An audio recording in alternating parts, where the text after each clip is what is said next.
Morning. Morning. Hi, how are you? I'm doing pretty well today. How are you? Good. How was your weekend? It was good. Yeah. It was it was relaxing, Yeah, projects and family. Yeah. good. How about yours? Oh, not too bad. Although what was yesterday? It was windy, so I had to chase trash going down the street. Yeah. So it would flip the garbage can lid open, and then stuff Yeah. would come out. Yep. I've had to do that. Oh well, let's see. It is week 7. Can you believe we are almost halfway done with this semester? Now, I do need to catch up on the giving feedback on all the assignments. I've had plenty of stuff happening around here as well, so I'm hoping in the next week or two to kind of get caught up on all that. But everyone's doing pretty good so far. I haven't had to give a whole lot of feedback saying that you need to redo the assignment and turn in another version. So that's been pretty good, that everyone is doing pretty well on those assignments. But remember that if you haven't started on the assignments, that we're almost halfway through the semester. And in fact, next week, I'm going to give you a sort of a midweek kind of survey to kind of like checkpoint how you're doing in the course, just to find out how many assignments have you done, are you getting behind, and what are things that we could do to help you kind of get back into the groove of doing the assignments.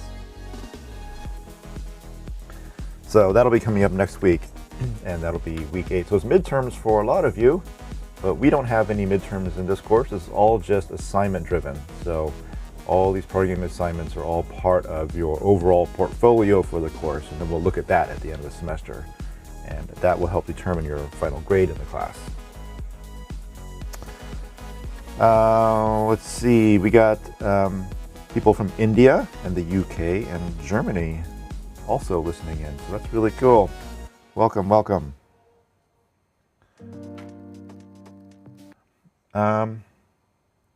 So where did we leave off last time? Last time we introduced this CSI assignment, and I wanted to find out, well, there's only Chris here.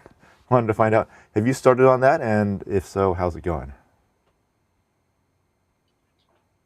I did. I think I got it working, and I turned it in last night. Oh, So wow. yeah, I've gone through it. So you were able to find all the images and pull them out and save them? Right. Oh, good. Congratulations. How many were there? I found 29. 29. I think that's the right answer.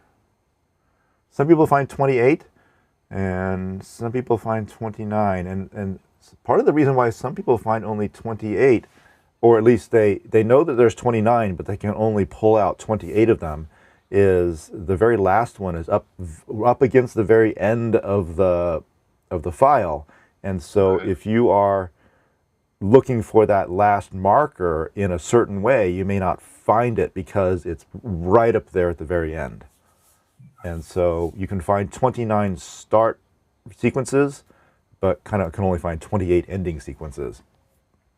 But along the way, did you run into any problems with pictures that were halfway completed when you viewed them? Or did they all pretty much work? They all worked for me, but I took it very sort of slow, step by step, and built my solution up little by little to Mhm. sort of make sure I was finding the right information along the way. Okay, So, so a very methodical approach. right. I'm interested to know, what technique did you use to find the end? So the technique that I used is I looped through block by block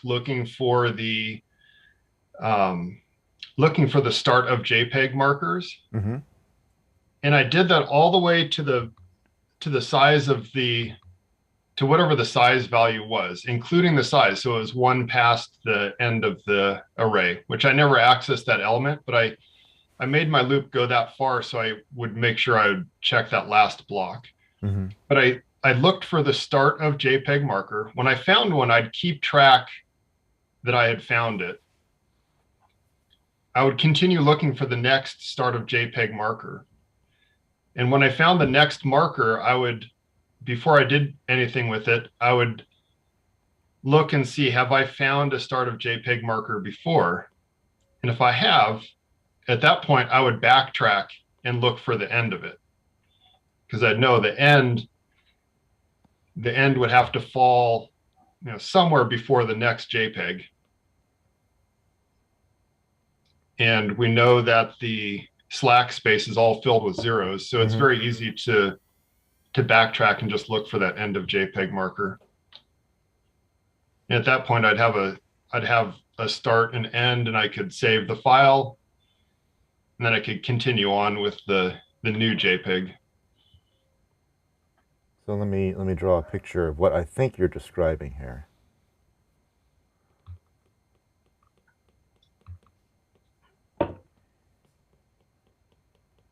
So if these red boxes represent where the JPEGs are, there was a start sequence right here, right, and an ending sequence here, and a start sequence here, right, and an ending sequence here, and all of these JPEGs start at a block boundary. So you would kind of leapfrog through the file, right, a block at a time, looking for these start sequences. And once you found one, you would then leapfrog through again and look for the next start sequence. Is that right? right. Right, okay. So you look for the next one, and then you know that these are all zeros here. So then you can kind of like march backwards and look for the ending sequence. Was that? Exactly. Yeah. And so the only place that might not work, or you'd have to kind of special case it, is the very last image.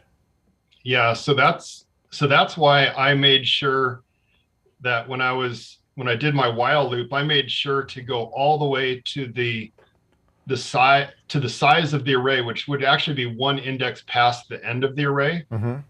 And I didn't actually search there, but I would backtrack from there to find the last end of JPEG marker.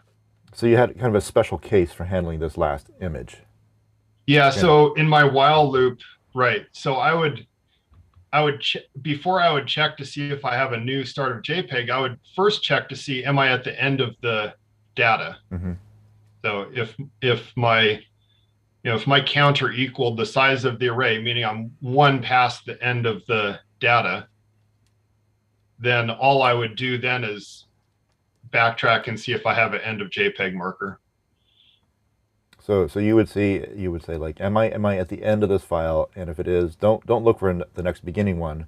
Just start looking backwards until you found it. Right. So I think that's a pretty good strategy. And taking advantage of the fact that there's a whole bunch of zeros here, right? You can just scan backwards through all those zeros. And yeah, that worked pretty well. And so you found 29 images that way. Right. Right.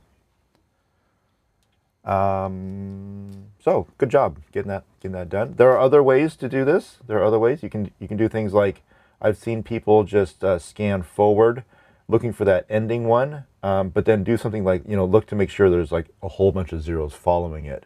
And I think that works in this case because usually there's at least like 10 or more zeros following it. But what would happen if the image, ran right up against the end of the block and there wasn't enough space for all those zeros? Or coincidentally, what if there was the ending sequence and then within the image, and then there just happened to be a whole bunch of zeros following it? Right? That could happen coincidentally. So that has its downsides, but it might happen to work for the particular set of JPEGs that we have.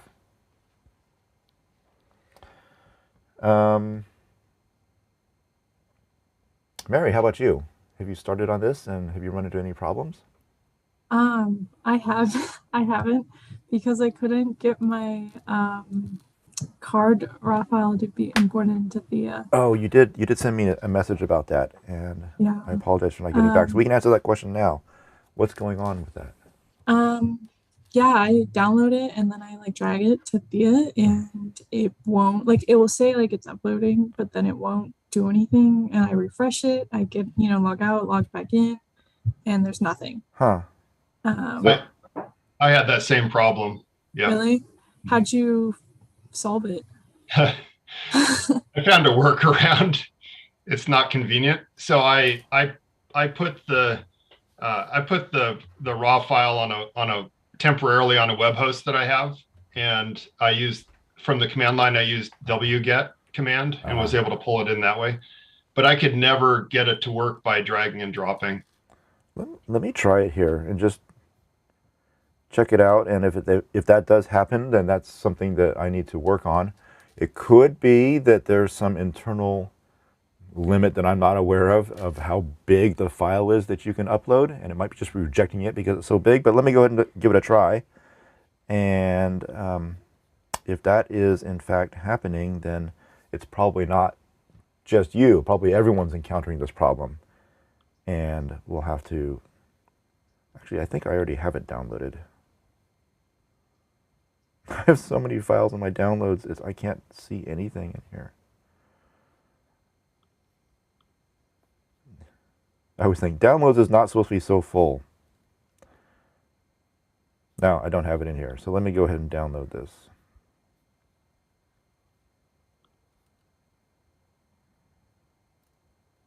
Okay. And then we'll bring it over here.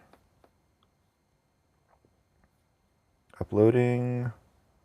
And see the lines going. Oh, you don't see what I'm doing here. And then, you're right, it's not there. So did you see that? Let me try that again. So I drag it over to here. We see the line going, progress bar, and then nothing. Huh.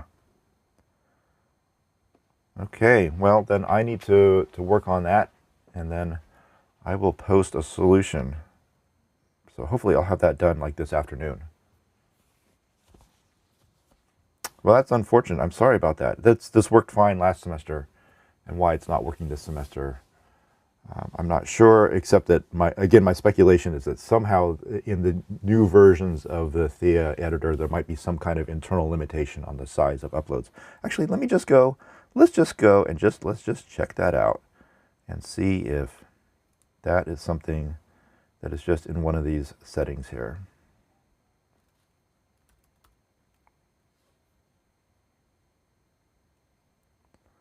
Like maybe that's a personal preference. Look at this.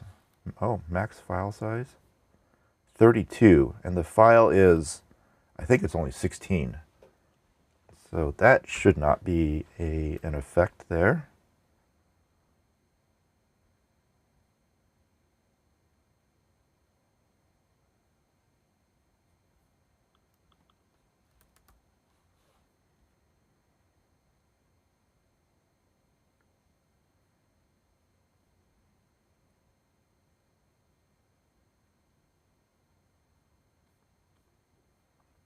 And actually, I'm going to try one more thing. I'm trying to upload the file a slightly different way. And this is difficult to do when you've got a full file list over here, because you need a place to right click on here that's not over an existing file. And so, see, here's upload files right here, but you can only do that if you are not clicking on a file. And that's difficult to do, like I said, if you don't have a blank spot somewhere in that file list for you to right click. So let's go ahead and I'm just going to put it here. Let's go upload files, and then let's go find the file, open it that way, uploading, uploading, uploading, and it is not there. Okay, so that didn't work. So it's strange that we do get the progress bar indicating that it is being uploaded, it just doesn't save anything.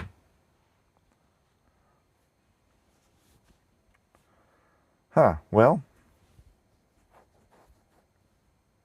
let me look at it today, and I'll come up with some kind of solution for getting that file onto here. Like you said, it could be, Chris, like it could be as simple as putting that file somewhere where you can use, where all the students can just use the wget command and pull that thing down. But But that kind of speaks to another problem of, can I just upload a small image? Like, does that work? See, that didn't work. Even the small image didn't work. And I remember this happened a couple weeks ago when we were doing that image processing, and it seemed the solution there was just log out and log back in, or at least close the session, refresh this, open it up again.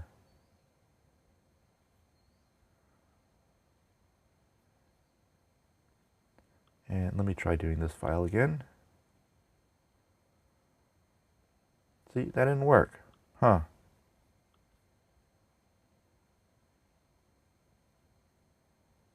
Oh, wait, did that one work? Or is that my old file? Let me delete that. Delete. Okay.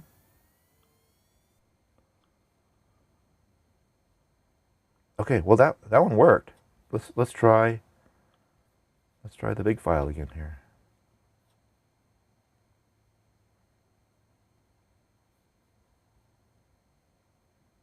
That did not work. And let me try this one. That didn't work. So it looks like the only one that worked was this whale picture. Let me delete it again. I'll delete that, right? So it's not there. And then I take the whale picture and I drag it over, and there it is. Okay, so that one worked. But if I do this burger one, nothing. What's the size of the whale picture versus the other one? Well, let's go find out.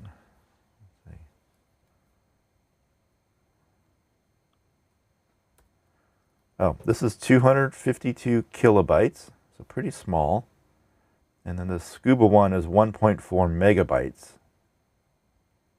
because it's a PNG, and PNGs don't compress quite as well as JPEGs do. And what was the other one? Burger. That one's here, and that was 1.2 megabytes. Huh, maybe there's a limit of 1 megabyte on the size of the files. Golly.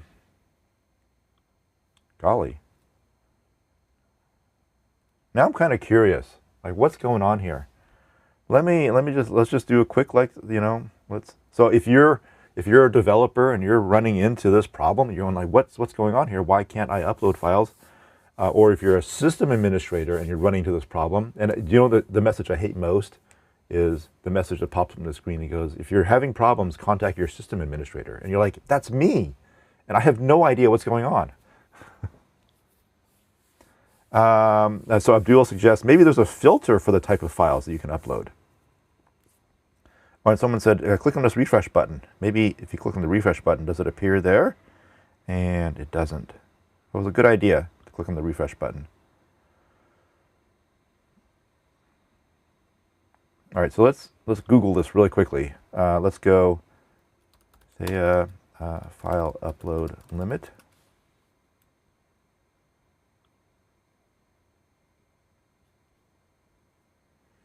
Okay, so this refers to the maximum size of a file that can be opened. So that's not it. Drag and drop large file not copied when the file size exceeds 60 megabytes, but that's from 4 years ago, so that information is probably outdated.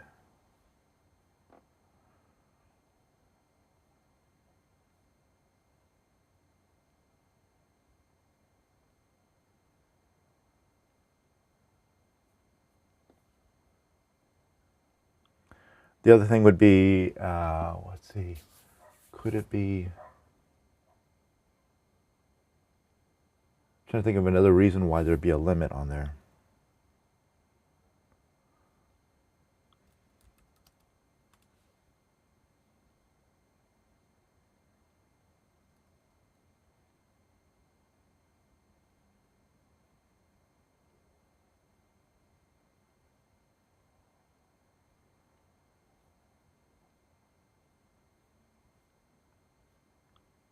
Huh.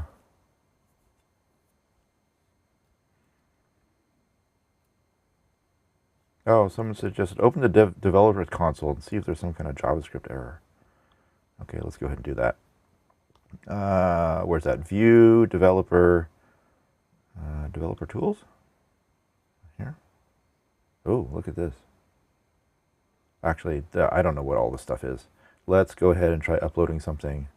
Let's do this one here. Scuba. Oh, look We're at not that. seeing. Look at that. We're not seeing your screen. Oh, sorry. Look at that. Entity too large. Could that be it?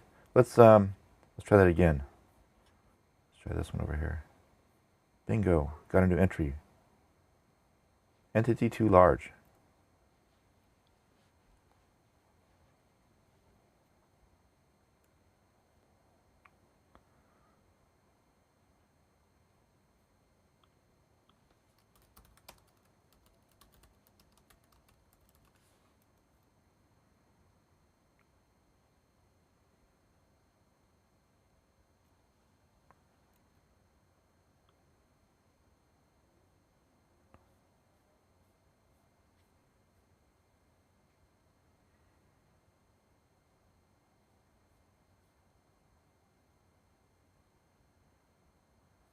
Okay, this is actually for a WordPress solution for a WordPress site, but maybe there's a little nugget of information in here that we need. Oh, the solution here is try to find a different way to upload it. PHP setting, but the thing is, the back end of Thea does not use PHP. So that's not going to help us. Oh, maybe here. Change your nginx server configuration. Now, maybe that might do it.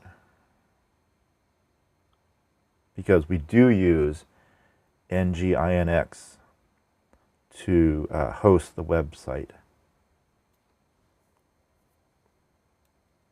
Okay, but this says edit the PHP ini file. Again, we're not using that. Client max body size.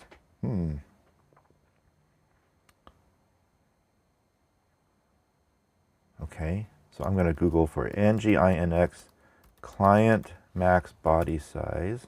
Oops. Client max body size. And oh, I saw something in there. Where is it? Client max body size. Look at what the default is.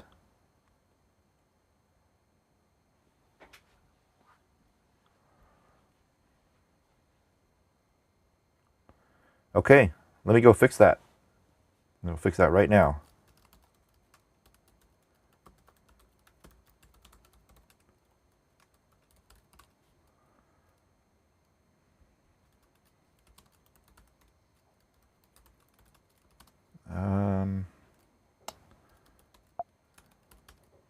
I think it's in here.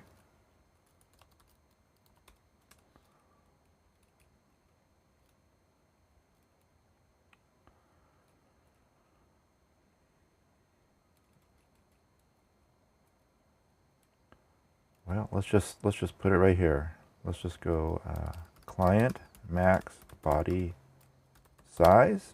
Did I get that right? Client max body size. And then let's just bump that thing up. Let's go 32M.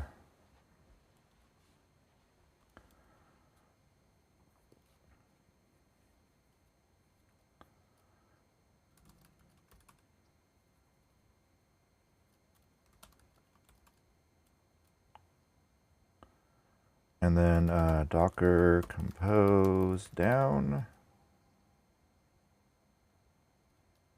Oops. In the wrong directory.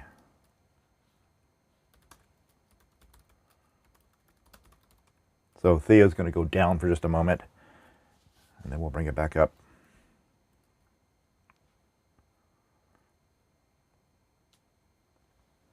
No, I don't own Thea, but what Thea is it's just the JavaScript code for implementing an editor. And so we brought that into our system, and then we wrapped it up with some authentication web pages, and then we made our IDE out of that. So Thea is a project that you can use to build your own IDE tool sets.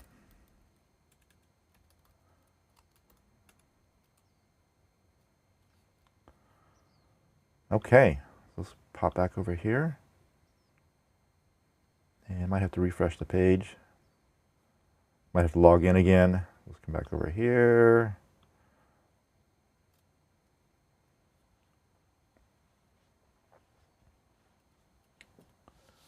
I believe that the back end of Thea is all JavaScript. So the front end that runs in the browser is JavaScript, and the back end that runs on the server is also JavaScript, but it's running under the Node system. So Node is basically a JavaScript interpreter that runs on a server rather than in a browser.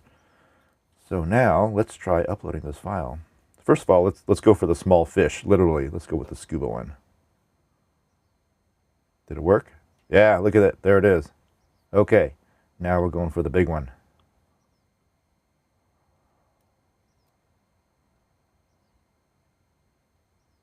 I think we got it.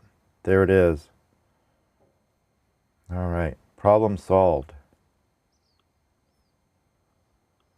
So the problem was that there has apparently been a new limit on the size of the files that can be uploaded by default. So that was not there last semester, and now it is there, or at least it wasn't. Something was not triggering that. So now that is fixed. Does it use PHP in the back end? Yes and no. So Thea, the IDE, does not use PHP, but the authentication scripts that we wrote to handle logging in and logging out and putting this lame old page up here where you can launch your IDE, that's all done in PHP. So that's the stuff that we wrote, but the actual IDE itself is all written in JavaScript, both the front end and the back end.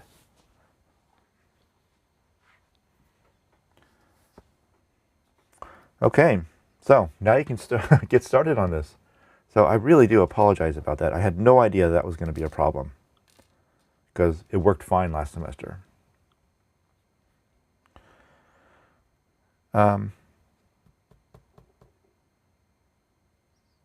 Okay, so since I'm guessing that most of you haven't begun yet, you did get a clue today about how to do this problem effectively, to find the beginning marker of a JPEG file, find the next one, and then work your way backwards to find the ending marker.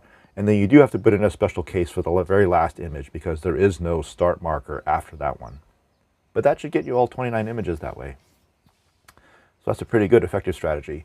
Another strategy you could use, and this one is probably more complex than you would do probably for this assignment, would be to actually go forward through the JPEG file. Find that start marker and then march your way towards the ending marker. The problem is that ending marker could occur somewhere inside of the file, and so you can't just simply look for the first ending marker. You have to somehow find the last one. But where the last one is really hard to do if you don't do something like look for those zeros on the end. So you could actually do this the way that the JPEG viewing applications find that last marker. They don't search on the disk for a bunch of zeros following it. They actually look for that last byte sequence. And to be able to do that, you have to know something about the way JPEGs are structured internally. So a JPEG file is itself broken up into smaller little segments.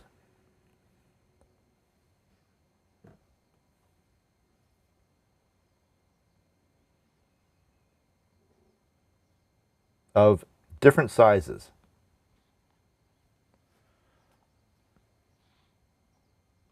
And each one of those segments is prefixed or marked at the beginning by a 2-byte sequence. And if you search in Wikipedia for JPEG, you can get a list of all of those 2-byte sequences.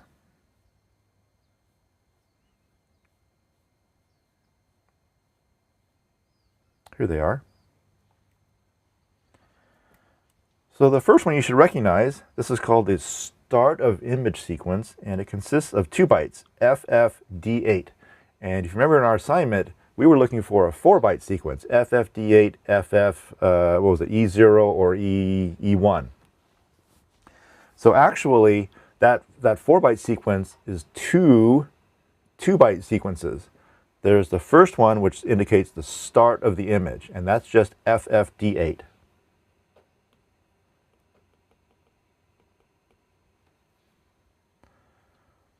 And then that's followed by FFE1. And if we look down here, that's this sequence. And that's called an application-specific sequence. So this is where it basically defines what kind of JPEG is this. Is this a JPEG that Photoshop created? Is this a JPEG that a camera created?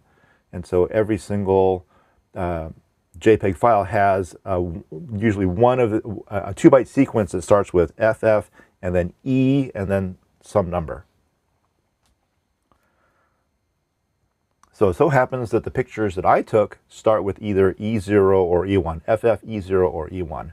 And then most of those markers, let me back up and say all the markers except for the start of image and the end of image, and then this one here called reset, have a length to the segment. So these segments here can be of different sizes. And so the way the JPEG indicates how long the segment is the 2 bytes following that marker. So the FFE0 marker would then be followed by 2 bytes that indicates how long that segment is. And those 2 bytes means that those segments can be up to 64 kilobytes long, because that's the biggest value you can fit into 2 bytes. So you read in the next 2 bytes, and the high order byte comes first, and then the low order byte comes after that. And that tells you how long the next sequence is. So what you can do to leapfrog your way through this JPEG file is read in the 2-byte sequence, and then in your program, you could have basically an if-else or a switch table that goes through this list of all the different kinds of segments you can have, and then determine whether that particular sequence is followed by a length marker. And so the only ones you're going to encounter that have the length markers are, well, basically all of them except for the end of image and the start of image and this one called reset. So basically, you can just look to see, does the marker start with FFD and then something? And if it does, then, or FFD0 through, what am I looking for? FFD0, start of image, D8, yeah. D0 through 7, I think, then it's going to not have a length, or it's going to have a length. Anyway, so you can do a little if-else there to find out whether does this start marker have a length or does it not have a length. And if it does have a length, go read in the next 2 bytes, figure out how long that segment is, and that tells you where to skip forward to find the next segment. And then you read in those 2 bytes, figure out if there's a length segment based upon the type of marker it is, and then leapfrog your way to the next segment. Okay? Does that make sense? So every segment that has a length greater than 2 is going to be followed by 2 bytes that tells you how long that segment is. And then you can just simply skip forward to the next start of the next segment. So there's a segment in here that marks at the beginning of the JPEG. There's a segment that marks indicates what type of JPEG it is. It lists things like, you know, is it a Photoshop document or one photographed by a Canon camera or an Nikon camera or, you know, the Sony camera. And then there's another segment that holds information about, well, JPEGs have things like Huffman tables and quantization tables and restart intervals. So those would also be segments that you would find in there. But basically all you have to do, you don't care what the segment actually has in it. All you care is that you read in those 2 bytes that indicates the start, The 2 bytes indicates the length, and then you just leap forward to the next one. And then the very last segment you'll find in the JPEG is this big one in the end. And this contains the actual pixel data.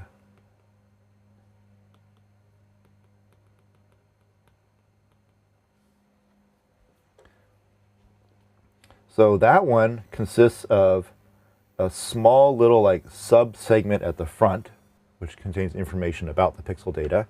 And you'll find that with this start of scan marker. Again, it has a size, so you're reading the 2 bytes following, and then you skip forward to that point. And I can tell you all this with some authority because I wrote a program to do this. And then from that point forward, you've got just all this pixel data. And the pixel data is written so that inside of the pixel data, you'll never have one of these start markers. If there is ever an FF in the pixel data, it will never be followed by one of these byte sequences. It'll always be followed by a 0, 0. And they do that to ensure that none of these start sequences ever appears inside of the pixel data. So they call that entropy coded data. Consecutive FF bytes, where is it? Here we go. Any FF byte will have a 0, 0 stuffed after it to ensure that you'll never be mistaken for one of these segment markers. So as you're scanning through the pixel data, if you come across an FF, you have to look at the next byte. If that is a 0, 0, then you ignore that 0, 0 and you skip to the byte after that and start scanning forward again. And you can use that then to find that ending marker, which is going to be sitting over here at the end. So I wrote a program to do exactly that. It would start at the start, it would read the next 2 bytes to find the start of the next segment, it would then get the length and leapfrog its way through the beginning of the JPEG. Once it got to the start of scan data, it would leapfrog through that little mini segment and then start scanning the bytes through the pixel data, ignoring those 0, 0s as it encountered them, and then look for the last marker. So there's no length field associated with the pixel information. The only other thing that happens is that inside of that pixel information is you run across these reset fields. And so you have to find those as well and ignore those. So there is a second way to find the ending one, and that is to basically interpret the contents of the JPEG and leap your way through the file looking for that very ending marker.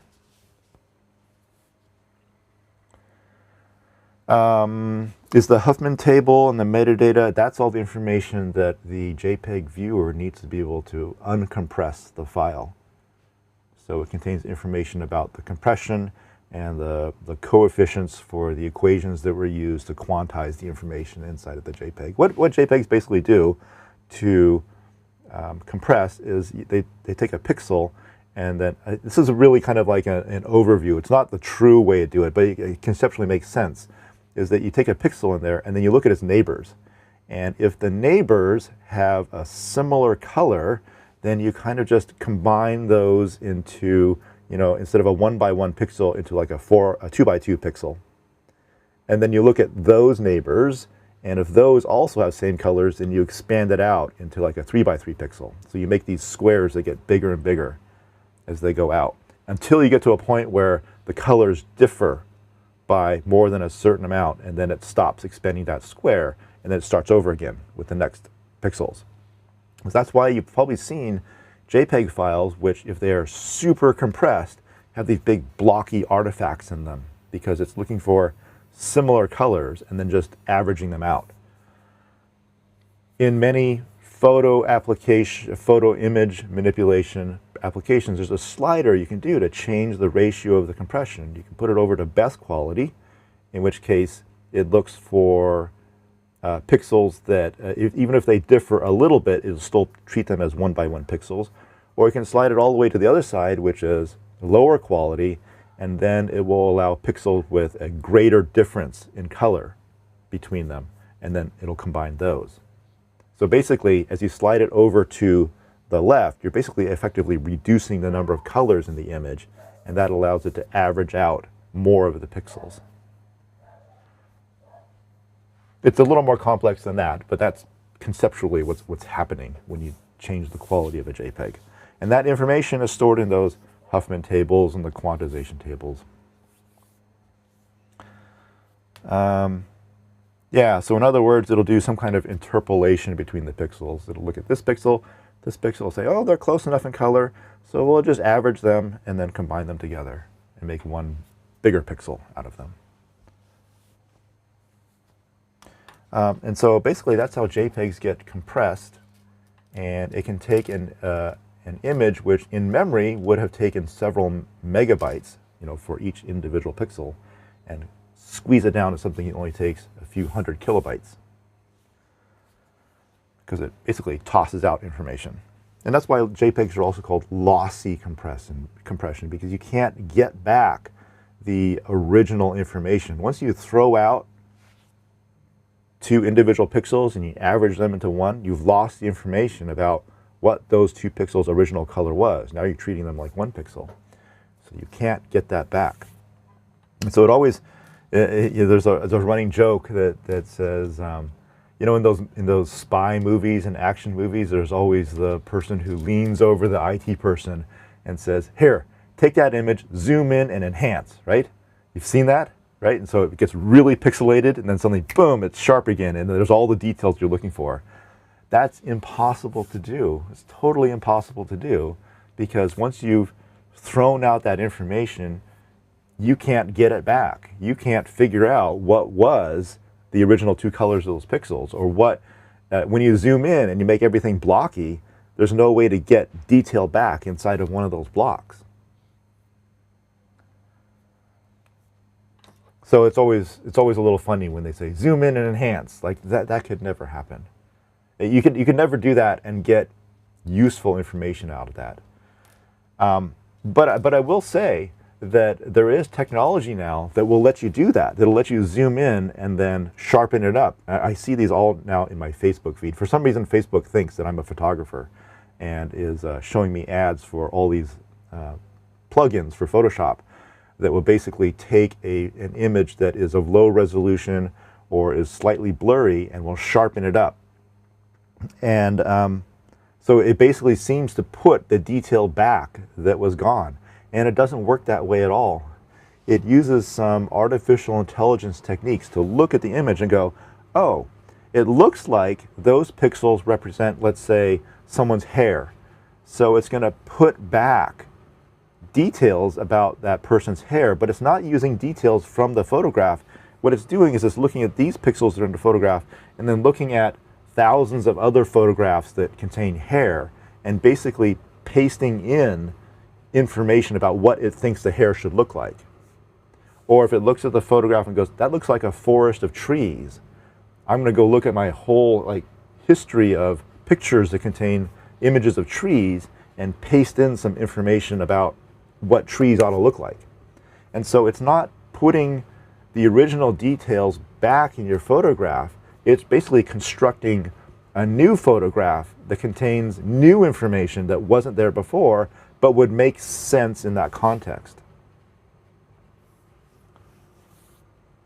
So although to us it looks like a fine, sharp, detailed photograph, it may not actually be what the original photograph looked like. And so, although this technology now exists to enhance a photo, you would never be able to use that to capture a criminal, right? Because you don't know what information it's adding back in that wasn't there to begin with. Am I making sense? Okay. So you could zoom in and then sharpen up a blurry image, and who knows, maybe it'll paste a person in there that wasn't even in the original image. But after looking through its complete corpus of other images that contain similar information, it goes, oh, there's probably a crowd of people. I'm going to put some people into that. Well, those people may not have ever been there in the original photograph. And so you would never use that to find information, find detail and you know, catch someone because that person may not have been there originally. Yeah, so these programs are basically guessing about the missing information, guessing what details are missing, and then pasting in some details that it thinks ought to go there. Creating information out of nothing. Yeah.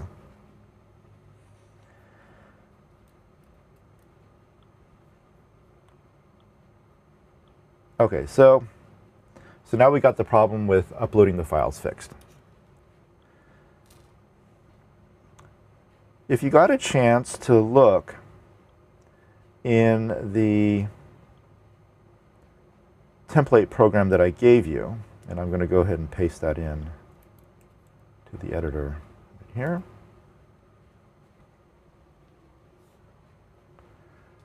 Inside of this function called readCard, there's this mysterious call to something named Malloc, and I want to go over, maybe this will be a good time to introduce that to you. See, when you write your programs, especially ones that deal with arrays, you run into a couple of limitations. First of all the programs that I've given to you have been designed so that you create the array inside of main and then pass it into a function. And so as long as main is still in existence, which it is as long as your program is running, then that array exists in memory and you can pass it around to different functions. And of course you're not passing the array itself, you're passing a pointer to the array around. So as long as the array inside of main continues to exist, then you can pass its address around to different functions, and those functions can access the array inside of main. So there's a couple of limitations there. First of all, you can only create arrays of a certain size that way. When you create an array inside of main, you're creating it on the stack. It's a local variable.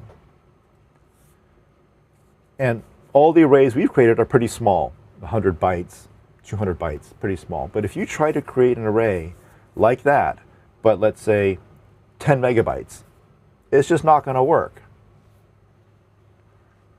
I can maybe show this to you if I create a new file. Let's call this, I don't have a good name for this, I'm just going to call it March 8. Let's go int array, and let's just make this huge, right? Let's just put in, what's that? 1, 2, 3, 10 million entries. So this would be a 40 megabyte array. And then just so that I can ensure that it actually does set aside for this array, I'm going to print out element number 0. So what I'm doing this for is to ensure that the compiler doesn't look at this and go, oh, you created an array but you didn't do anything with it, so I'm just not going to bother. And let's also print out element like 100,000 or something like that, just to ensure that we do print something out. I'm not initializing it, so it will probably print out garbage values, but let's go with that. Oops, I need to include standard.io.h, and boom, it just immediately crashes because you cannot create an array that big on the stack. There is a limit to the size of the stack, and we have just bumped up against that. So the compiler or the runtime environment just simply will not allow you to create a really large array inside of any function. And the other problem that you run into is sometimes you don't know ahead of time how big that array is supposed to be. For our CSI program, we don't know how much memory to set aside for the size of the disk image file until we've actually looked at the file. It could be small, it could be under a megabyte, it could be huge, it could be a gigabyte. We don't know ahead of time, and so there's no way for us to set aside enough space. So we want to be able to do two things. We want to be able to create large arrays, and we want to be able to create them where we don't know their size ahead of time. And the third thing we want to be able to do is we would like to be able to create an array inside a function and then pass that array back to main. So rather than having main create the function, we could have some other function. So rather than have main create the array, we could have some other function create the array and then pass that back to main. And then main can then dole out the work to other functions.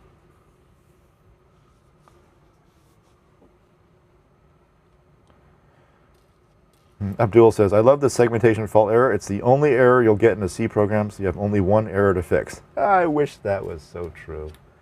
I wish that was the only error. It's the most common error you'll see, most common core dumping error you'll see in a C program. But when I was doing assembly language programming, when I was learning assembly language, there was another error that we ran across all the time called a bus error. And we had to learn the difference between the two of those, segmentation fault and bus error. So we learned segmentation fault was reading off the end of the array and falling outside of a segment. But bus error indicated a problem with not aligning your bytes correctly. You see the particular architecture we were working on, everything had to be aligned to a word boundary. Everything had to be on a 32-bit boundary. So if you tried to store an integer but you were off by 1 byte, boom, bus error.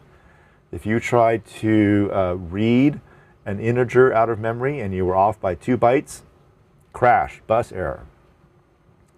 And finding those usually was really hard because your code is correct. It's just offset by a little bit.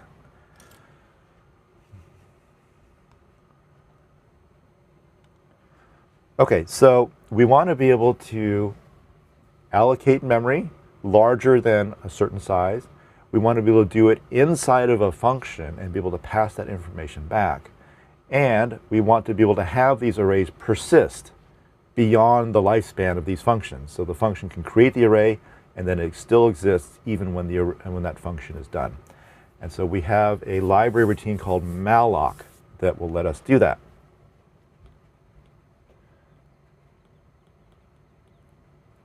Probably guess what it stands for. Memory allocate. You just give it the number of bytes that you want to allocate. It'll ask the operating system, please allocate a spot of memory of this many bytes. And then what Malloc will return to you is a pointer to the beginning of that chunk of memory.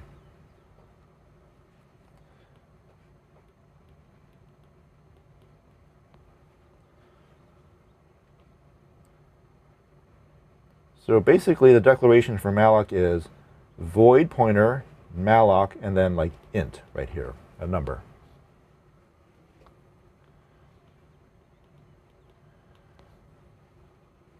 Now, I'll explain to you briefly what this void pointer is, but don't worry too much about it. The important thing is this pointer. You're getting back an address. So void pointer is C's way of saying that you're just getting back a generic address. It's not the address that points to anything in particular. It's not a character pointer. It's not an integer pointer. It's just a pointer. It's kind of like in Java when you would hand back a object, right? Not like a specific object, but actually the word object. You would say object and then the name of the method, right? That just means that the method is returning back some kind of object. We don't know what it is, but it's some kind of object. So this is C's way of saying, this is just a pointer. It's a generic pointer. Points to something.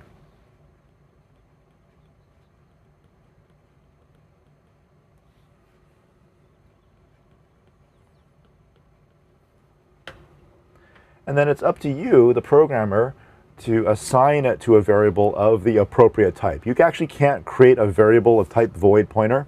It's not going to work. Actually, you sort of can, but you shouldn't. You should make pointers that actually point to specific things. So it's up to you to decide what does this thing actually point to.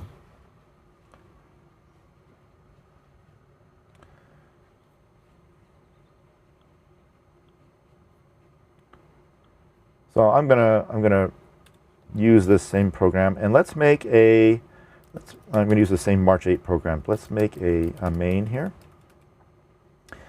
And let's say I have a function that I'm going to write called getString.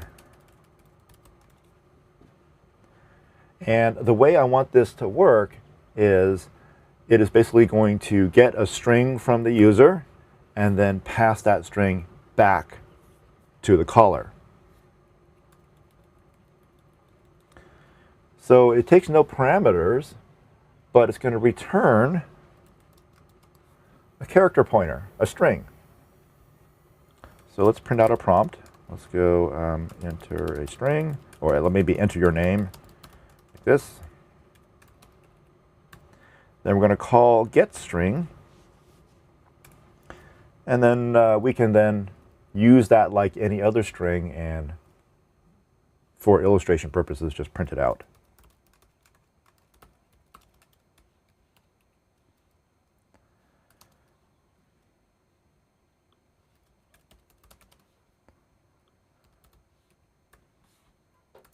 Okay, so I'm going to prompt the user. I'm going to call getString, and then I'm going to assign the return value to a string called name, and then just print it out.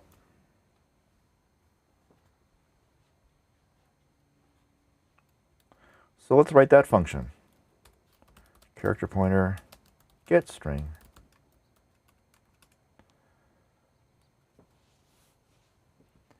So inside of this function, we're going to use Malloc to create the string, and then we're going to pass it back to the caller.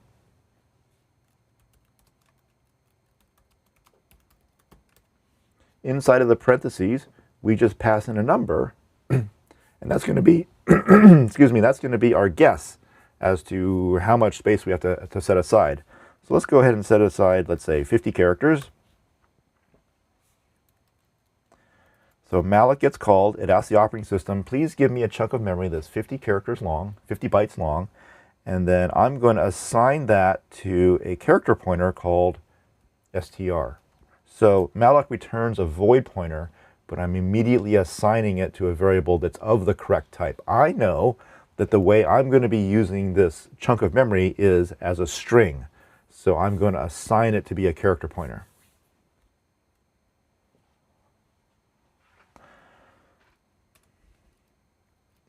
Now I'm going to call fgetS.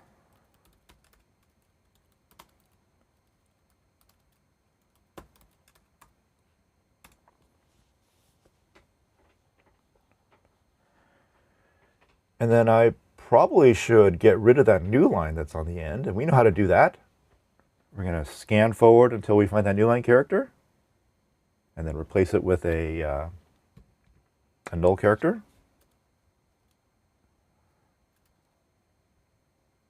Let's see, we had a function to do that, didn't we?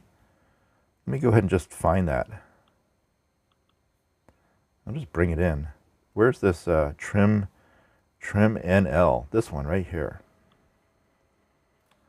Let's just go ahead and bring that in.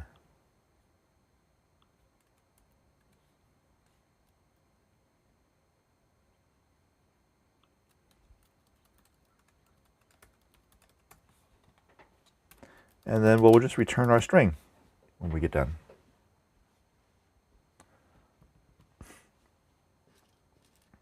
Okay, I'll get to your comments here in just a sec. You guys are asking a bunch of questions, so we'll get to those in just a sec after we show how this works.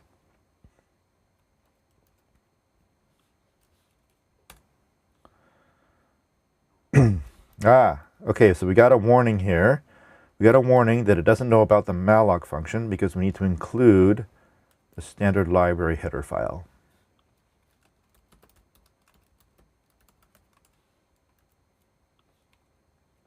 There we go. Okay, enter, misspelled you, misspelled your. I'm gonna fix that. Okay, enter my name. Barry. Hello, Barry. All right, seems to work. So let's take a look at how this worked again. So I'm going to prompt the user. I'm going to call getString, but notice that in main, I don't actually allocate the space for the string itself. getString handles that for me. Once I get the string back, I'm going to treat it like any other character array or any other string, and I can print it out like I would normally. Inside of getString, there's a call to malloc. And here I'm just using 50 as a size. And I call Malloc. I assign the array of characters, or the bytes that I get back from the operating system, to a character pointer, because again, I know it's going to be used as a character pointer. And then I call fgetS, trim off the new line, and then return that chunk of memory back to the caller. And also notice that trimNL doesn't have to know that this string was allocated in the heap area of memory, not on the stack. It still treats this chunk of memory as though it was a string, and it has no idea where that string actually came from.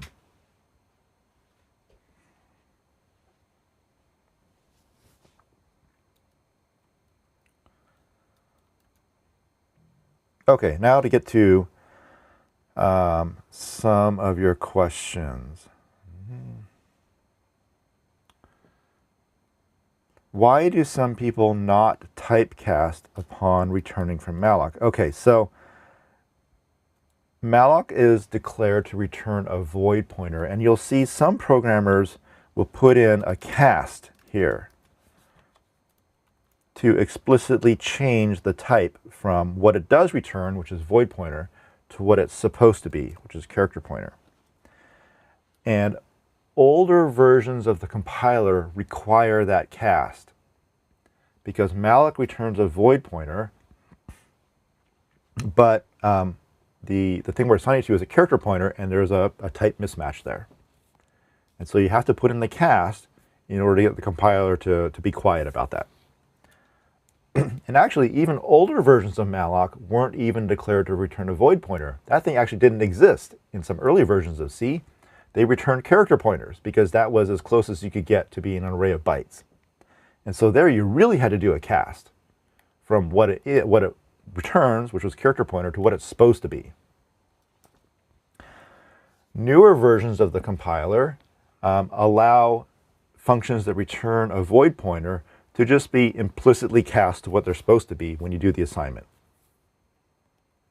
And so that's why I don't bother doing the cast, because the compiler I'm using doesn't complain when there's that mismatch between what it returns, which is a void pointer, and what we're casting it to. This version of C that Clang uses explicitly allows a void pointer to be silently cast to what it's supposed to be without complaint. And so that's why I skip the cast there. And also, I think for people who are learning C, this just makes more sense, not putting the cast there, right? You're just calling Malloc and you just assign it to what it's supposed to be. And I don't have to explain why we're putting a cast there. If the user inputs a string greater than 50 bytes, that's when you have a buffer overflow. Well, in this case, fgetS takes care of that. If they input more than 50 bytes, fgetS will just stop at 49 actually, and it won't overflow the string. If I was to use something like scanf, then I would run into this problem of possibly overrunning the array. But fgetS will stop at 50 bytes, 49 actually. And then buffer overflow attacks, where you deliberately go off the end of an array, can cause all sorts of problems in your program. As we've seen, they can cause behavioral change in your programs, and they can also corrupt data, and you could also potentially use it to look for things. You could write a loop that goes off the end of the array, looks around in memory and sees what it can find. It can find passwords in there, it can find usernames, credit card numbers, because that's all memory that was left over from some program that ran before. And then finally,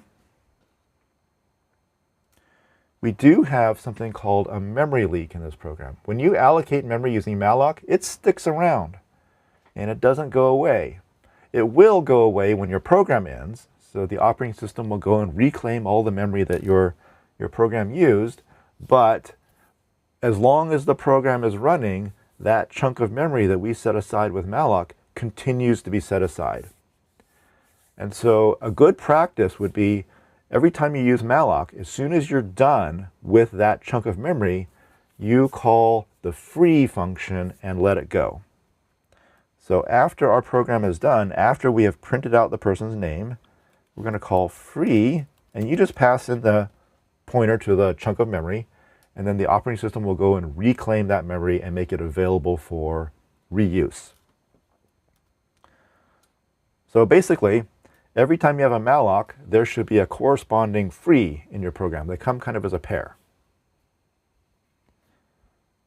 But you need to make sure that you're calling free after you are completely done with that chunk of memory. So first I'm going to compile this one, and you're going to see that there's basically no change to your behavior. Right? So I'm freeing it up at the very end of the program, and it actually would have been freed for me anyway as my program ends. But let's take this free out and let's put it up here, like before I print out the person's name. So I'm freeing up that chunk of memory, and then I'm accessing it.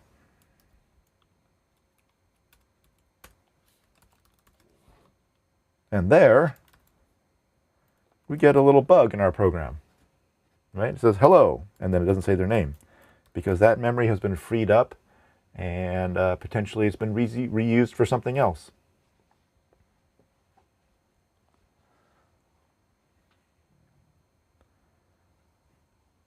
So, Akash, you're right. Since it's at the end of main, it doesn't necessarily make sense to put the free there, because it would have been done anyway. But it's a good idea to get into the habit of every time you do a malloc, also putting in a free, just to make sure that you've covered all your bases. And the other reason to put in free was in some older systems, particularly like Windows and Mac systems before like Windows 7, I think, and before Mac OS 10. So you're going way back. You're going back into like the 1990s at this point. Those operating systems, you called malloc, and then that memory stayed allocated forever. Like as long as your computer was on, that memory stayed allocated. There was no operating system behind the scenes to sweep up and clean up memory after a program had terminated. And so that caused immense problems on like Windows 95 and such operating systems, where a program would allocate memory and then the program would exit and that memory would stay claimed forever. And eventually that would all fill up your memory and the computer would crash at that point. And so I remember back in the 1990s when the kind of the rule of thumb for Windows users was reboot your computer once a day, just to like reset everything. That seemed like a huge pain to have to just reboot your computer just to reclaim all that memory. Luckily, the newer operating systems, Windows 7 or 10 and up, and then Mac OS 10 have this nice feature where once the application exits, then all that memory is reclaimed. However, while the program is still running, that memory stays allocated. And right now on Mac OS 10, there's, at least on the Mac, there's an application called News. It's the newsreader application for getting, New York Times and London Times and all those newspapers. And it has a massive memory leak in it. If you leave that News app running for more than a couple of days, it will slowly consume all the memory on your computer.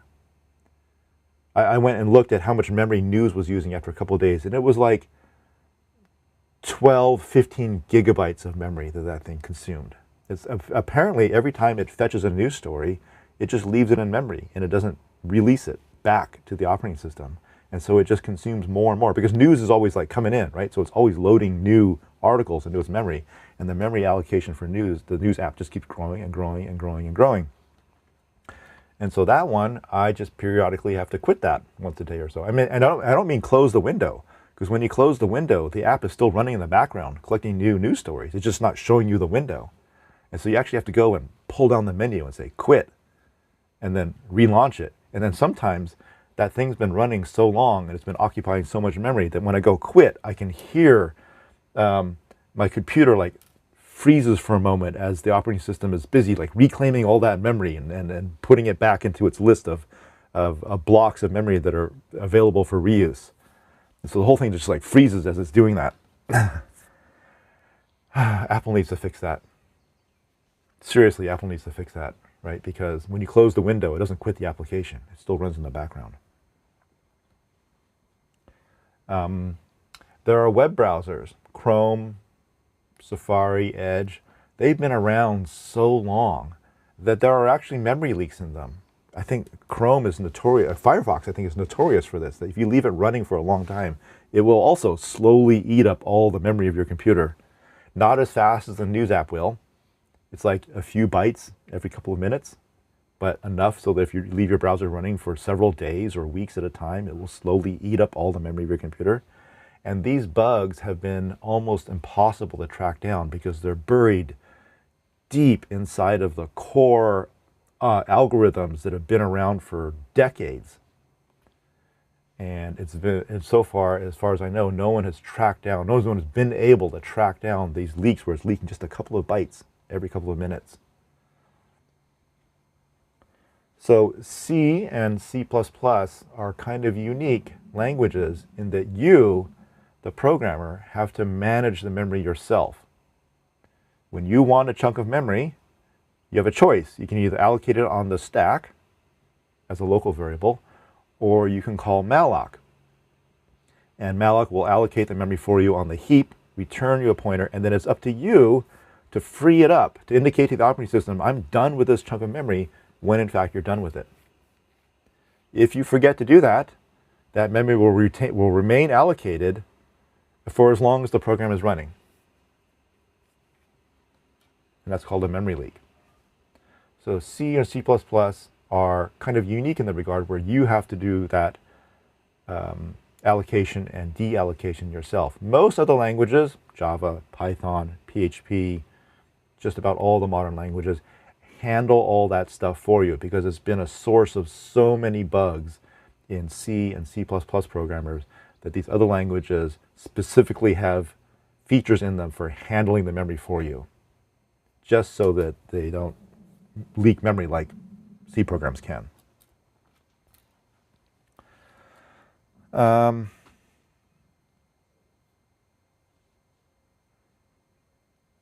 I think C++ is a little bit better in that they have this thing called, what are they called? References? No. My C++ is not good enough. They have this thing that it's kind of like a pointer, but it's not really a pointer. It's kind of like a pointer to a pointer. And so basically it's this little tiny data structure. You get a pointer to it, and it points to something else. So it's kind of like a double pointer. And the purpose of that is that this little piece here can be managed by the operating system, so that if you are in fact done with this thing that it points to, it can free up that, and then all that's left is this little like reference to it. And so it can potentially leak memory a lot slower. You still have to do freeze, but if you forget to do it, it can reclaim at least most of the memory for you, I think. I'm guessing on this.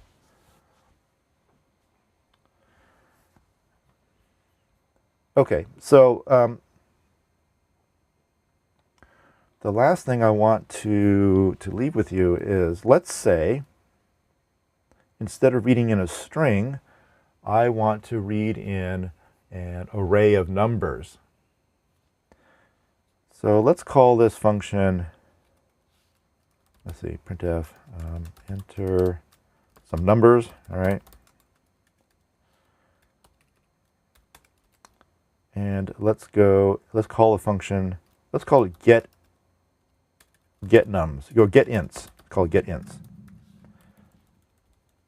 So I want to call that function, and I want to get back a pointer to an array of integers that was read in by this function. So this is going to be an integer pointer.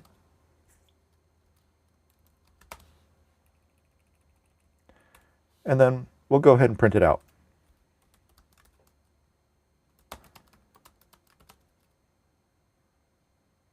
Oh, I already see a problem here. Do you see the problem?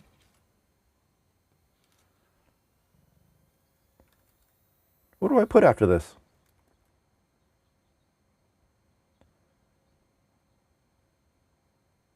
I want to loop through the array and print out all the numbers. What's the problem with this? What value do I put here after this less than sign?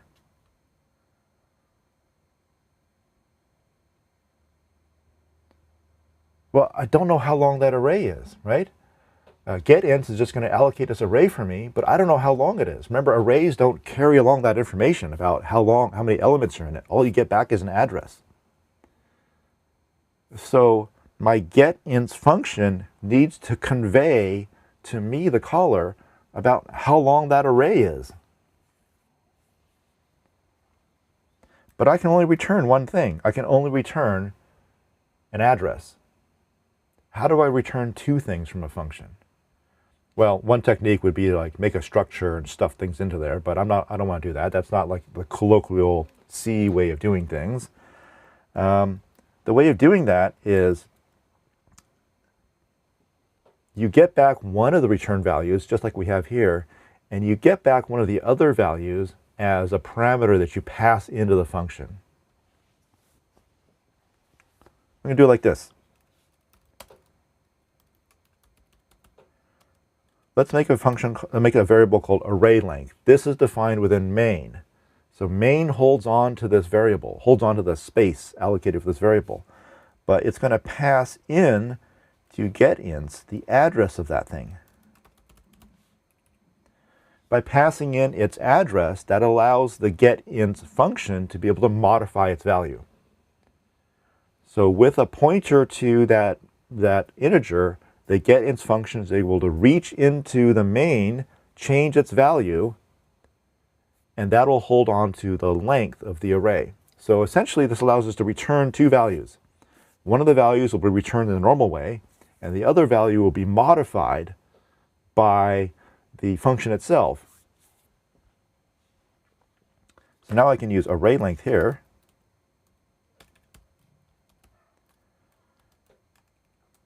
Inside of my loop.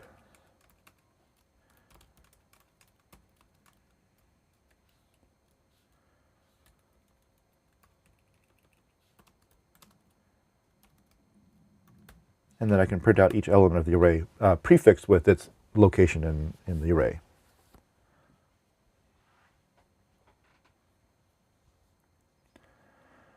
The question is, why can't I just use size of? So size of, first of all, two things. One is, since we're just passing back an address, size of is only going to give us the size of that address, which is going to be like 8 bytes. And the second thing is, even if it did know what the length of the array is, which it doesn't, but even if it did, it would give us the number of bytes in the array, and we would then have to divide it by the size of each element of the array in order to figure out how many elements there were. But size of is not going to work, because when you call size of on a pointer, it just gives you the size of the pointer itself, which is just an address, and it gives you 8. So there's no information passed back from getInts that conveys how long the length is just with the array itself. So let's write this getInts function.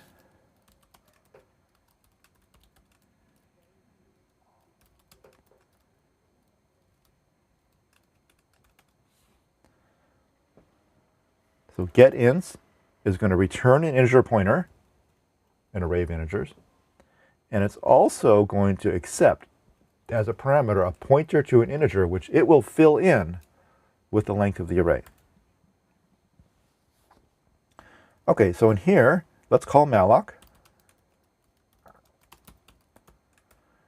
And let's just overestimate. Let's just say we're going to do 10 integers, but we're not going to read in all 10. We will pass back how many the user actually entered. So we want space for 10 integers. How many bytes should we set aside?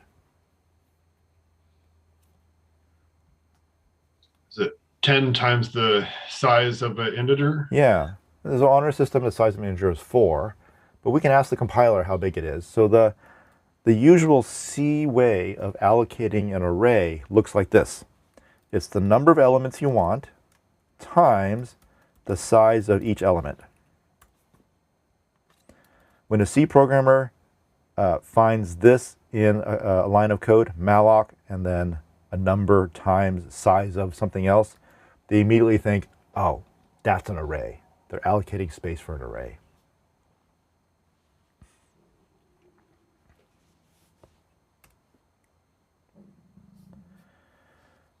Okay, so now we're going to enter into a little loop to read in the values of the array. And the way I want to write it is they're going to type in numbers, but when they type in, let's say, a 0, then the loop terminates and we return what we've got so far. So they can enter basically positive numbers or any number other than 0. And as soon as they type in a 0, then we're done. So that means they could type in up to 10 numbers, but possibly fewer.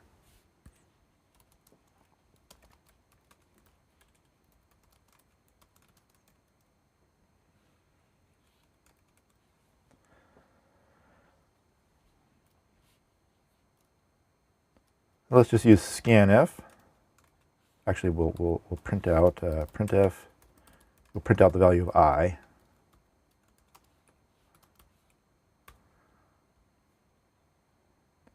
And then we'll read in a number, and we're going to pass in the address of the ith value of the array.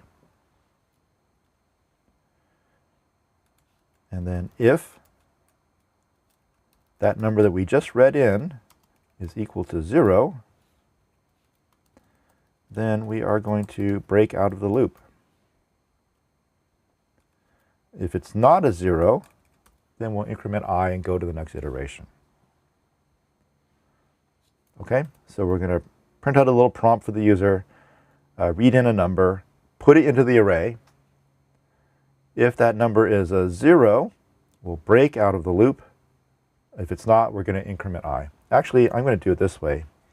I'm going to go int, let's put input here, input, if the value of the input, I think this is a little more clear as to what's happening.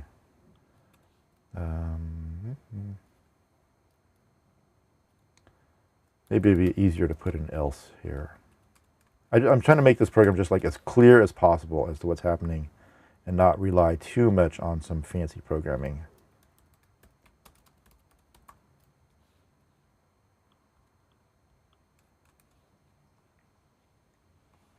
Okay, so we've got a variable called input. We print out a prompt, then we read in a number, put it into this variable called input, then we check to see, is the input 0? If it is, break out the loop. If it's not, put it into the array, and then increment I, and then go back up for the next iteration. So if we broke out of the loop, what we need to do is we need to take the value of I, which contains the number of elements we've written so far, and put that into this length variable.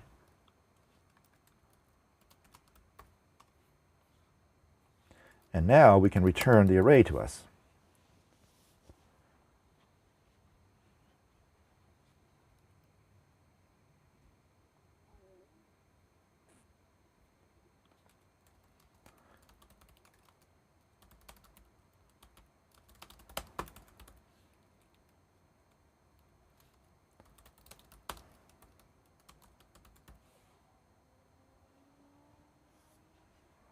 I'm reminded by Abdul that we could also use something like Control-Z or Control-D to terminate this loop. So if you're counting a scanf, you can, on a Linux system, you can press Control-D. On a Windows system, you can press Control-Z, and that is basically sends a signal to the program that says input is done, and we can use that to break out of a loop also. But I think this is easy enough for this, using a 0 as a marker to indicate when the input ends is easy enough for our little illustration program. So let's go ahead and compile this. Uh-oh, we got an error. What was this, line 52? It's way down here. Oh, I didn't put the word int in front of here, so I didn't make a new variable. And that fixes all the problems. I could enter my name. Oh, I need to fix that problem too. Well, anyway, let's move forward. So we got 5, 10, 3, and let's put in 0. And it's kind of unclear what's going on. Let's do this. Printf. Let's just print out a bunch of dashes here so that we can separate things. And I'm going to go fix this problem. Uh-oh, I'm going to go fix this problem right here.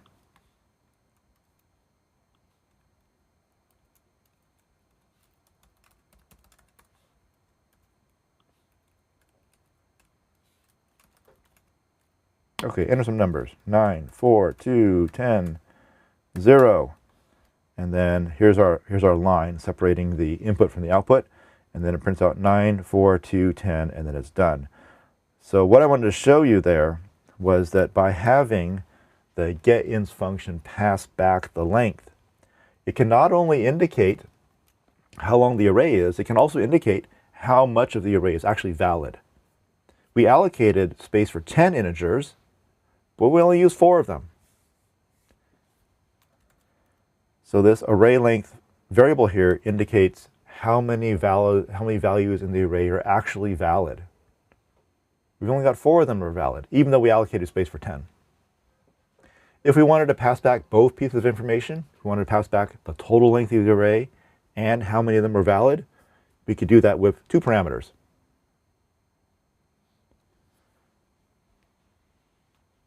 But we're out of time for today. So I wanted to show this to you because we're going to see this technique come up several more times during the rest of the semester of calling a function whose job is to allocate some kind of data structure. Later on it's going to be a tree rather than just an array, but still some kind of data structure. We're going to be passed back a pointer to that data structure. Could be an array, could be something else, and also information about how big is that thing. And this is the technique that we'll use. We want to pass back 2 pieces of information. The address of the data we're being sent back, and how big is it. And this is a good technique to use. Okay, and this technique is used by the recover program. You pass in the file name, and it passes back the array of bytes and how big it is. And right here at the very end of the function is this assignment that looks very similar to what we wrote here. So at the very end of the function, we put the value of the length into that parameter that was passed to us, and then we return the address of the data structure.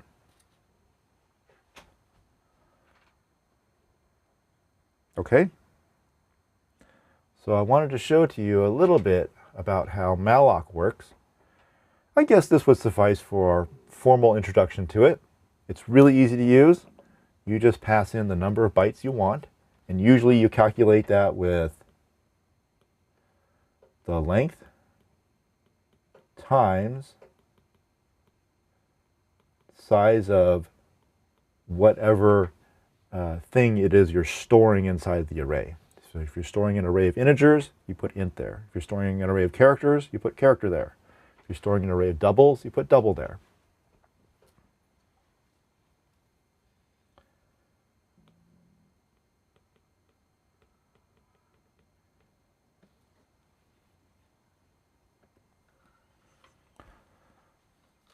Okay. Whew, that was like a lot of information for today. But I'm glad we were able to solve the problem of uploading files. That was a big one. And we were able to show you a little bit about how Malloc works. And we're going to come across Malloc again and again to the rest of the semester, because really this marks kind of a turning point in the semester. You've got pointers, at least the concepts down, and now we're doing something with those pointers other than just passing around pointers to arrays. We're now using those pointers to be able to allocate memory, get back an address of that allocated memory, and then do something with it. Next time, on Wednesday, we'll continue with debugging the CSI assignment. So please start it if you possibly can between now and Wednesday and come back with your questions. And also, I will introduce version control.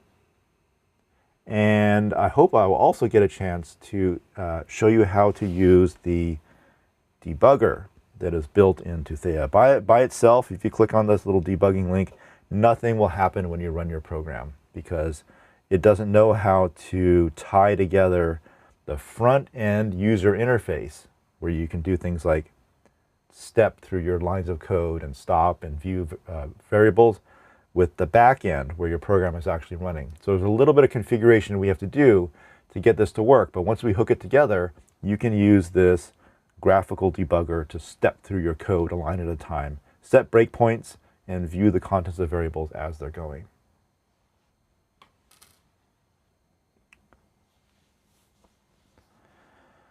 Will I be teaching GDB in this course?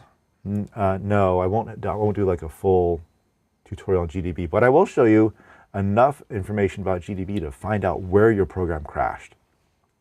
That could also be important information. You get a segmentation fault and you get a core dump message and you want to know what happened. Where did my program crash? And so GDB can tell you at least that much information. Where did my program crash? What was happening at that moment? And then that could help you point to where in the program you should look to see what happened. So we'll try to do all of that on Wednesday.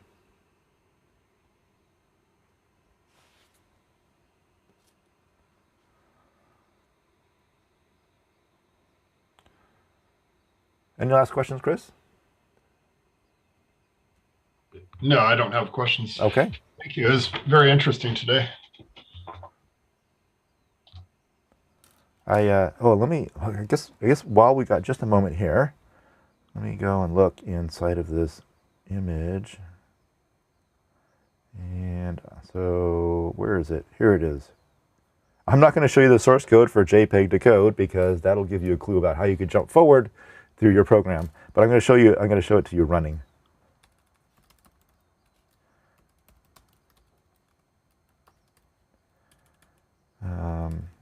You give it the name of a JPEG file, which is, where's one that we can use? Avengers, we'll use that one, Avengers.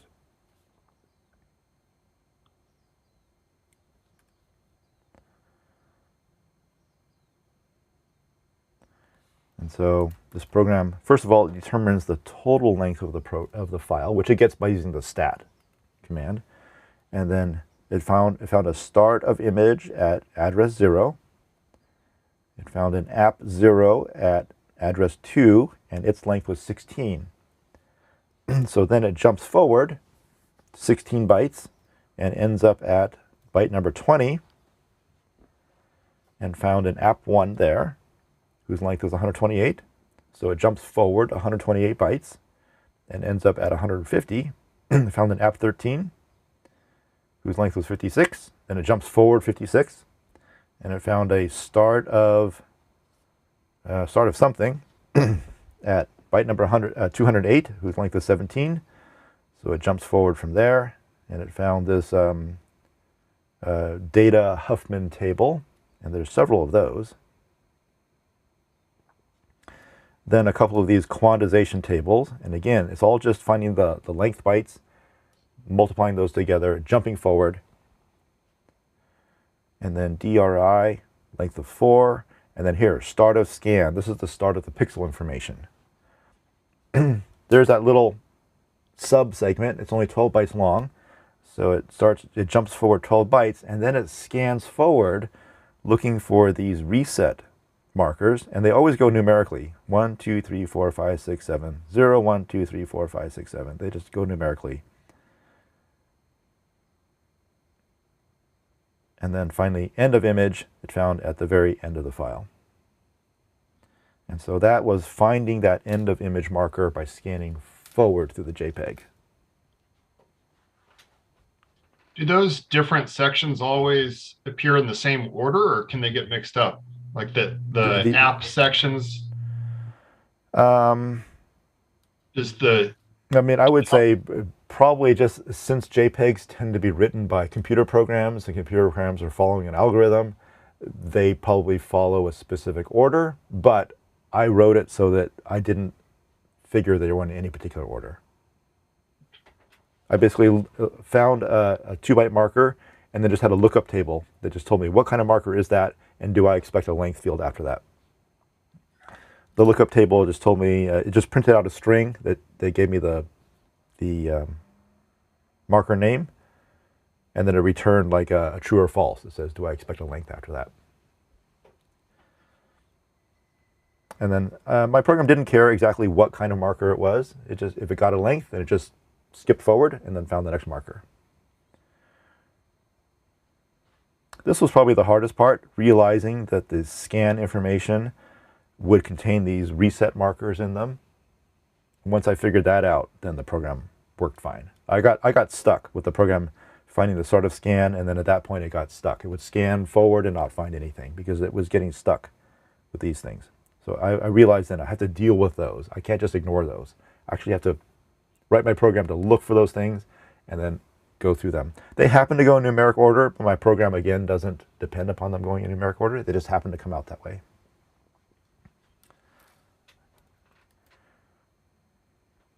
I think what those reset markers are for is so that a JPEG viewing program or function, if it gets kind of like corrupted data in the scan information, then it could potentially look forward for one of those reset markers and kind of like get back in sync and then be able to display the rest of the image. So it might lose information about one band in the file, in the image, but potentially be able to display the rest of it. I think most JPEG viewers don't do anything with that information. And once they come across a corrupted pixel, they just kind of like abort and they're just done at that point. But here's one interesting thing you can do is the fact that most viewing programs are scanning forward to look for that end of image marker. First of all, some of them don't even care if the end of image marker is there or not. They just go to the end of the scan information, the pixel information, and they just stop. Right? They go like, I don't care whether there's a marker there or not. I think the JPEG viewer that's built into Theia does care. If you don't have that there, it won't display the image. So one of the things that students have run into is calculating the length of the JPEG. If you're off by 1, which is very easy to do when you subtract two numbers, you can be off by 1, then that entire end of image marker isn't there. Maybe the only first byte of it is there. And then the image just doesn't appear at all because it's not a technically correct JPEG. Some image viewers will completely ignore the fact that the end of image marker isn't there and will display the image anyway. So you could download the image, bring it over to your computer, and then maybe your JPEG viewer displays it just fine. The other thing is the JPEG viewer is looking for that end of image marker, and then when it's there, it just stops. What if the JPEG file contains additional information after that end of image marker? What do you think is going to happen? Most viewers, when they encounter the end of image marker, will just stop at that point and ignore anything else in the file. What else could you put there? Could you artificially extend the length of the file and then put secret information, something you were trying to hide from somebody? So anyone who stumbles across that file loads it up into an image viewer, and they just see an image of a cat, or whatever it is. But if they know to look beyond the end of the image marker, maybe there's some hidden information in there.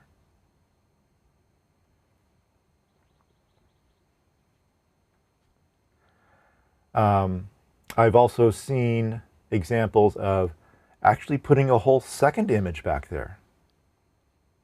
Right after the end of image marker, you just put in the start of image marker, and you put in another image. Most image viewers will ignore that. They found the first image, they displayed it on the screen, and they're done. There could be a second one back there. If you happen to know to look for it, you could write a program that would scan forward, find the end of image marker, and then basically start copying everything else into another file, and then view that second file. And another image appears. Maybe that one contains secret information. Right? So there's all sorts of ways that you can hide information in a file so that a naive glance at the file doesn't show anything of interest. But if you know where to look, there could be information in there. A third way to hide information is something called steganography. Steganography is the art or the science of hiding information within information. I just gave you an example of steganography, that's hiding information beyond what is considered the end of the file. Another thing you can do with images is, you know that each pixel of an image is basically a red, green, blue value. It's just binary data. And if you had a color, if one of those color channels was the number 255, that means that for like the red channel, that's as red as it can be. It's like the pure red. Or if it's all 255s, so 255 for red, 255 for green, and 255 for blue, that's a white color. And if it's all zeros, 0, 0, 0, that's black, right? Well, what if the color was 0, 0, 1? What color is that? Well, it's not quite black, right? It's got a little bit of blue in it, but to our human eyes, it's indistinguishable from black, right? It's so dark that we would just consider it to be black. Or instead of 255, 255, 255, you had 255, 255, 254. To us, that would appear to be white. It's not quite white, but it would appear to us to be white. So one way to hide information is in every pixel, you just change that last bit from a 0 to a 1 or a 1 to a 0. You basically are storing one bit of information in that pixel. Okay, by just changing the last bit. To us humans, we would look at the pixel and go, oh, it's a picture of a cat. There's nothing in there. But if you wrote a program that could load that pixel information in and pull out that one bit, and then out of the next pixel, you pulled out one bit. And out of the next pixel, you pulled out one bit. And out of 8 pixels, you pulled out 1 byte of information. You could now store a character. It would take 8 pixels, but you could store 1 character. And then in the next 8 pixels, you could store another character. You could actually store a whole paragraph of text inside of an image. And if you viewed the image, it would be indistinguishable from what it was originally, but your program knows that inside of each pixel there's a bit. You can hide information that way. Supposedly, that's how the hijackers on September 11, 2001 got their instructions, was they were just emailed photographs, and they went to the library, the local public library, and they just viewed the images on the screen. Like, it just looks like a picture of a cat or a mountain or whatever. But they had a program that would look at the pixel data and pull out the text, and that's how they got their instructions.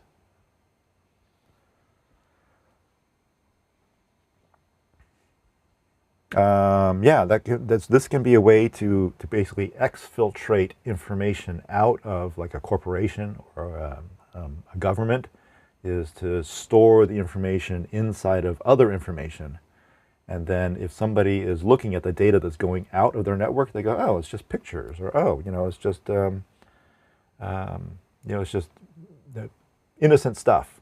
But you don't know that actually behind all that or inside of that is actually the information that's being sent out.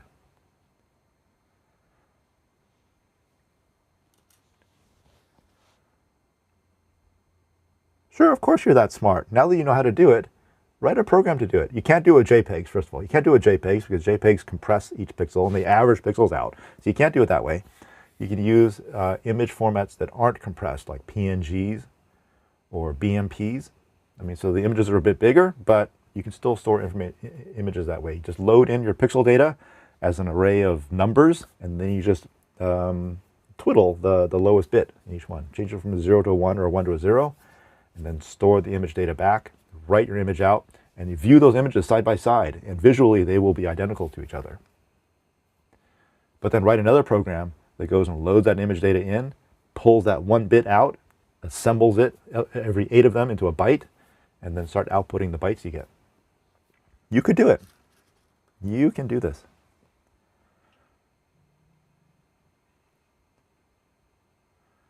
It's pretty cool when you do it, right?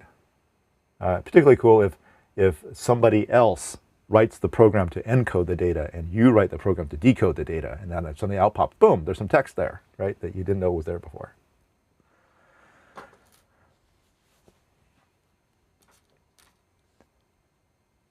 You can actually do it with JPEGs. You just don't store the data with the pixel data because it gets compressed, so you don't store it there. You store it in those other segments. You store it in those other segments that don't get compressed. There's actually one of the markers is called a comment, right? You could squeeze that into your JPEG. You can put a comment segment in there. Just put some text in there. It'll get ignored by the image viewer, but it's there.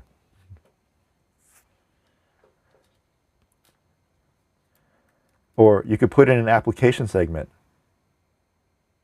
You know, put in application number 14, right? And just store some data there. It's up to you. This is basically, what's this? Application-specific user-defined information. So, you know, put in an application segment. If the image viewer doesn't recognize that, just ignore it. It'll move on.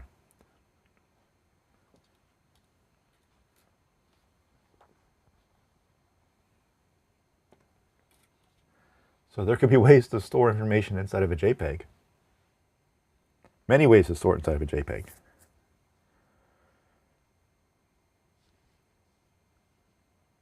Maybe that would be a good programming assignment. Would be read in a JPEG, insert a comment section, write that JPEG out, see if it's viewable in a JPEG viewer, but then write another program that goes and extracts that information. So find that comment segment and then pull out the data, display it.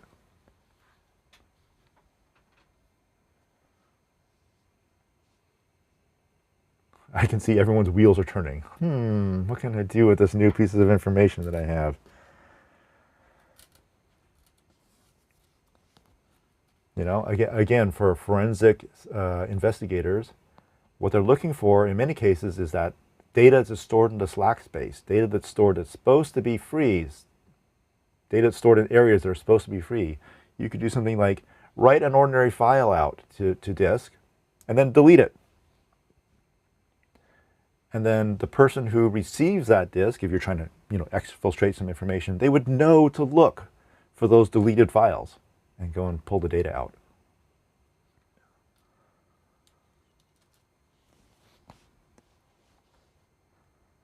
Once you know some of these tricks, that makes you a better investigator because now you know what to look for.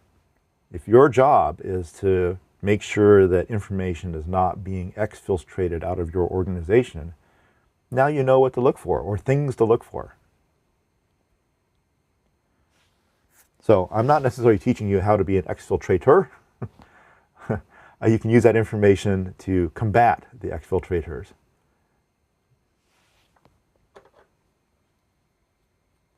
But it's always a game of cat and mouse. Once somebody figures out how to exfiltrate the information, invariably someone figures out how to detect that, and then now it's just a matter of finding a new way to get that information out. What are some other ways? Another way is you could, let's say, for every web request that goes out, you could just add a little piece in the header that gets sent out with a request. And normally a web server, if it sees a header it doesn't recognize, it just ignores that. But you could store little bits of information in there. A lot of people would say, if you want to make a really secure computer, if you want to make a computer that can't be hacked, don't connect it to the network. You know, it's not a terribly useful computer, but it's called an air gap. It's to make sure that the computer you're using that is storing sensitive information is not physically connected to any other computer. And so there's no way for the data to get out. That's not true. There was a proof of concept done maybe about 10 years ago where one computer that was air-gapped had a program loaded onto it that would basically click the speaker very slowly, but every click represented a 1 or a 0. And then another computer in the same room, which it was not physically connected to, would listen for those clicks and would very slowly assemble the data that was being sent out by that other computer.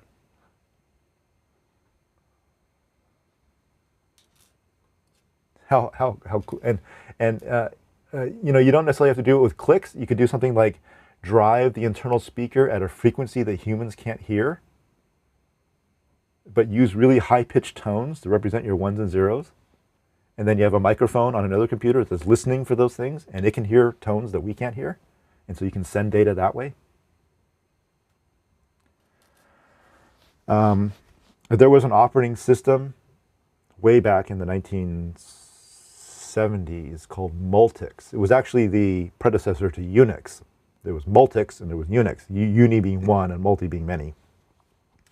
Multics was a Department of Defense operating system, and so it was supposed to do things like operate missile commands and nuclear warhead stuff. And it was supposed to be a very, very secure operating system where every program running on this operating system would have no idea that any other program was running. They could like look around and there was no way to access the information for other programs. They could all the memory was compartmentalized to make sure that no one had access to anything they weren't allowed to see. And it was used on many mainframe and large computer systems up until about the 1980s or so, and then it fell out of favor because it was just large and bulky and it only ran on a few systems. And so researchers went, well, let's just start poking at this thing and see if we can make programs communicate with each other, even though they're not supposed to have access to each other. So they can't write to each other's memory.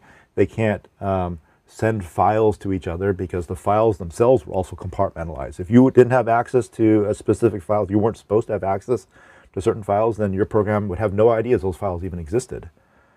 So what they did was they wrote a program that would ramp the CPU usage up and down. So it would go into a loop, right? If it went into a busy loop, the CPU usage would go up. And if it went into an idle loop, the CPU usage would go down. And you could get access to that. Any program could find out how busy is the CPU. And so there was a way to communicate information, right? Make the CPU busy, that's a 1. Make it idle, that's a 0. And you just watch those things go up and down. And so they got 2 programs to talk to each other that way.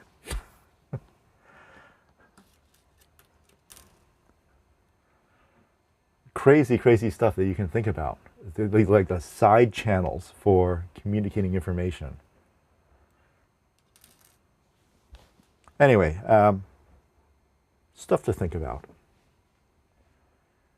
Get your gears turning. Well, I think that's it for today. On, let's say Tuesday, on Thursday, we'll come back and we'll talk more about the CSI assignment, and we'll go over version control. Hope we'll have time to do how to hook in that debugger and how to use GDB to find out how your program's crashed. Okay? Well, thank you. You're welcome. Have a good rest of your day. You too. Take care.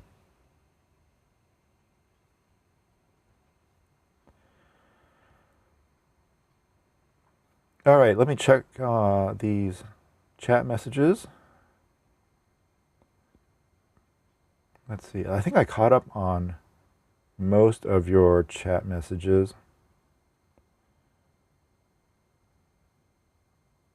So I hope I've given you some ideas about programs that you could try writing. Try to see if you can store information in the lower bits of a JPEG. Or not a JPEG, like a PNG.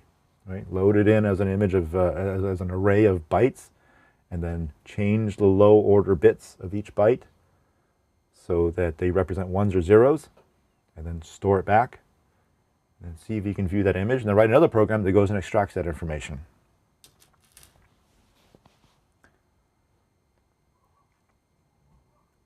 See if you can write a program that adds a comment section to a JPEG. You could actually put it, you don't have to put it in the towards the beginning of the JPEG. You can put it towards the end, right? Just go find that end of file marker and then replace it with a comment marker, and then put your extra text, and then put the end of image marker at the end of that, and then see if it's viewable in a JPEG image viewer. And hopefully the comments won't appear anywhere, even if you bring up like the inspector. Hopefully those comments won't appear. Or try putting data after the end of image marker. Find that end of image marker, which, in JPEG file is going to be the last 2 bytes in the file.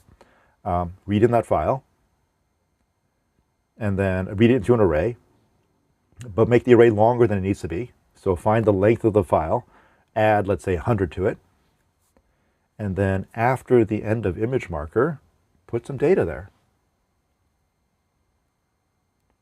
And then write that file to disk again. Bring it up in your JPEG viewer. Does it show that data? It probably won't. But then write another program that goes and finds that end of image marker and then reads in the data beyond the end.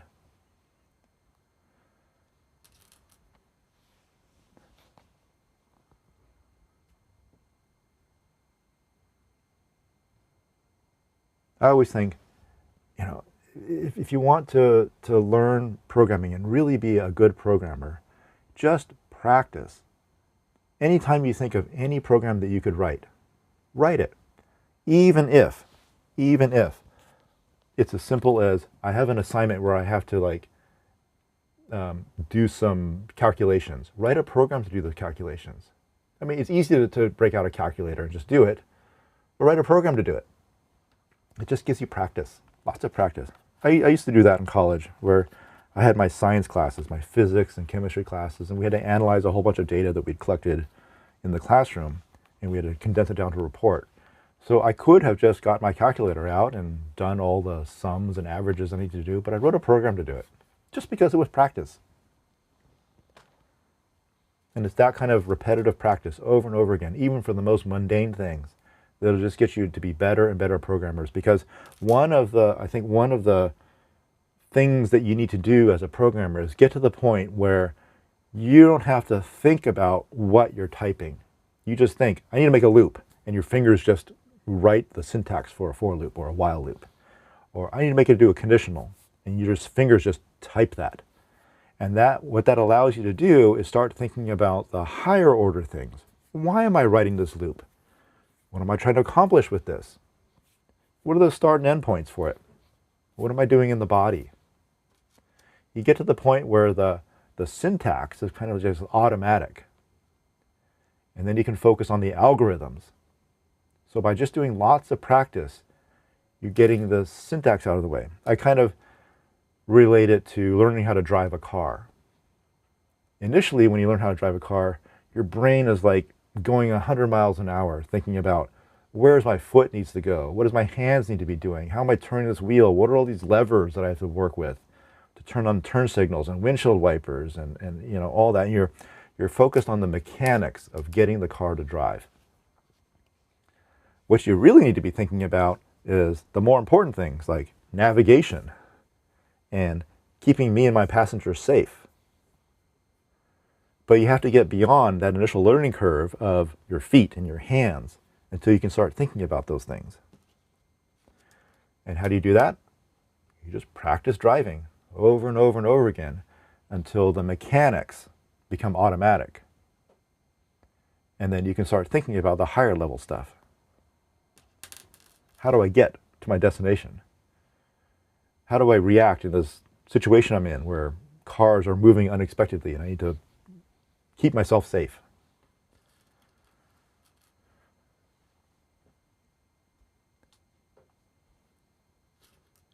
Abdul said, you too, you like to write programs. You had to find some limits in calculus, and you just used JS Fiddle, JavaScript Fiddle, to write some JavaScript code to find the limits. Cool. You just got some practice.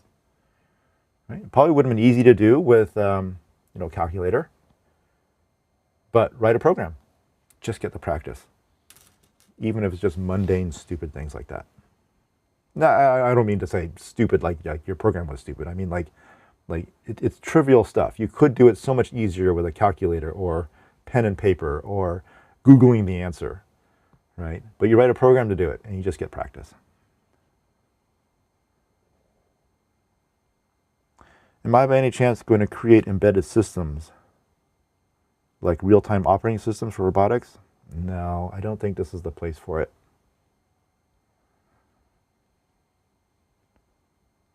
This is an introduction to C programming course, and that sounds like something for a later course. I'm poor, don't have a supercalculator. But you have computers and you have JS Fiddle. That's good.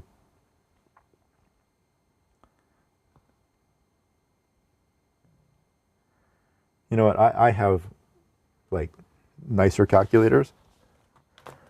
Like I do have this Hewlett-Packard 50G fancy scientific calculator. I have no idea how to use this. I just never learned. When I was in school, we didn't have calculators like this. We just had, you know, your basic calculators plus your basic scientific calculators that did the trig functions and square roots and squares, right? I know how to use those.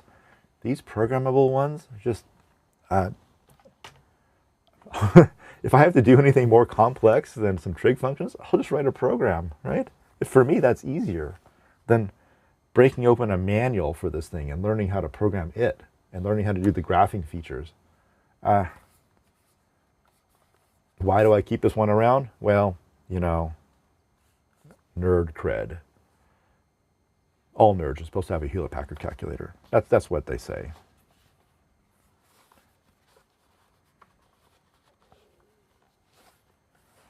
You know, and I do have your typical Texas Instrument graphing calculator. I got the Casio ones. Again, I just never learned how to use those things. I learned how to graph things by hand. So when I want to graph something, I just break out a piece of graph paper. I draw it on a piece of paper. I don't go to Desmos or use a calculator. I just draw it by hand. To me, that's more intuitive. Like I can get a feel for, is this thing going up? Is it going down? It's got a hump in it? And yeah, when I was in school, we either didn't get to use calculators or we were only allowed to use like a basic scientific calculator, not a programmable one.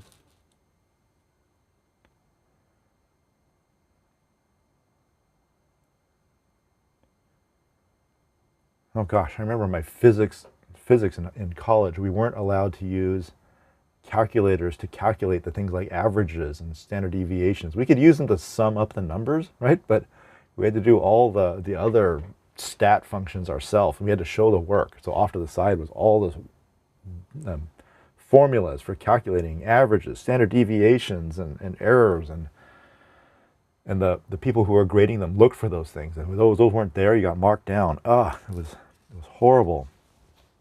So what I would do is I would write programs. I would write programs to calculate those things, and then I would use the programs to check my work, right? I would do it by hand, and then write a program and see if I got the same answer, and then if I did, then I knew that my work was correct.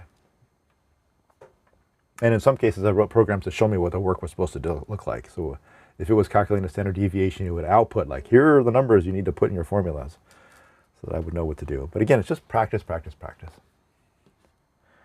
Okay, I have to take off. This is the end of my workday.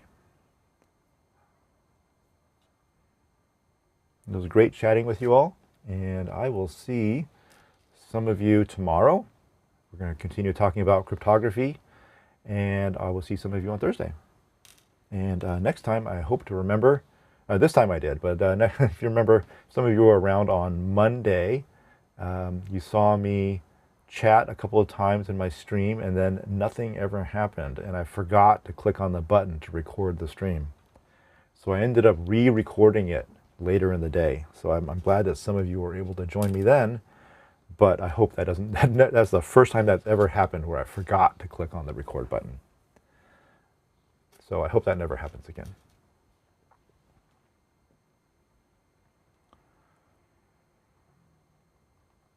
Okay, have a good day, everyone. I will see you next time. Talk to you later. Bye-bye.